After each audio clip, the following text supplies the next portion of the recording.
Ben küçükken YouTube'um yoktu, Instagram'ım yoktu, TikTok'um yoktu. Ben küçükken Merf yılları deyip bir 3 kişi disk atıyordu. O da her ayda tezli çıkıp duruyordu. Onun Ruli dediğin oğlan biri. Hazırdı biri ana. Yani olar gibi o da oğulları taktım. Başka var. Ömrüde konuyu oğulları yetişti. Biri 46 yaşında, biri 47 yaşında. Bu arada geçiyor. 50 yaş jubileyinde. Elip oldu. Para halka etmeye geçmiyor olsun. Ne var? Ne kötün ben? Gel legendalar bir tane. Ah ağam. Ya can Vah vah. Ağam sizin de attırsa vaktini öyle mi? Sağ oldun. Öyle din ne o yaş kalk. Ya şeysin ha. Kahramanın. Kahramanın. Bir 46 yaş, bir 44 yaş. Dönük. Neyse 76. Dönük. Hemen 51 o yaş kalk. Bana saatine çıkar. Saat kaptırmıyor. Koyuyorsan da ne mi? Geliyor.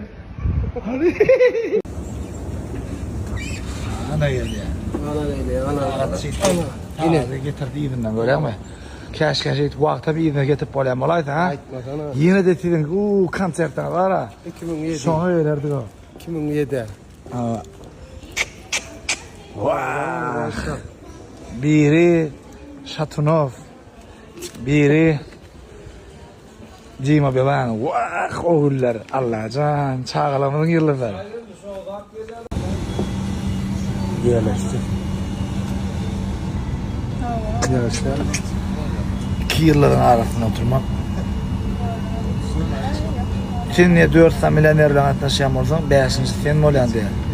2 tane legenda öyle atlaşan olsan. İnşallah benim legend Yani önünden oturan yer var ya, biznes değiller sana. Ya. Barca yer var değil, alacak onu ağırdır projelere. Oğlum benimki divaydır deyip. Oğlum benimki divaydır deyip kayıtlar. Ne öyle? Dine şehitleri diyen de o. Soya şehit başım öyle. Öyle mi? Hem ne? Dedip orada o toydan düşecek pula yağdırdı bir kurt koca edilecek diye. Daha sonra tuz etmeyene öyle. Evet, daha sonra tuz etmeyene. Ya dediğinde tuz etmeyene.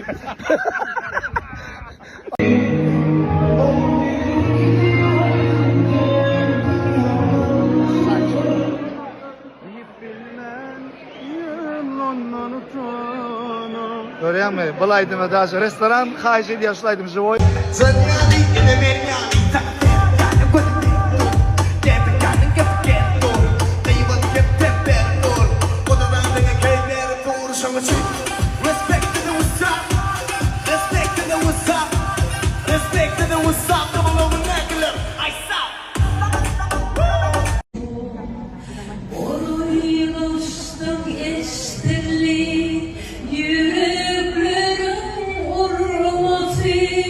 Te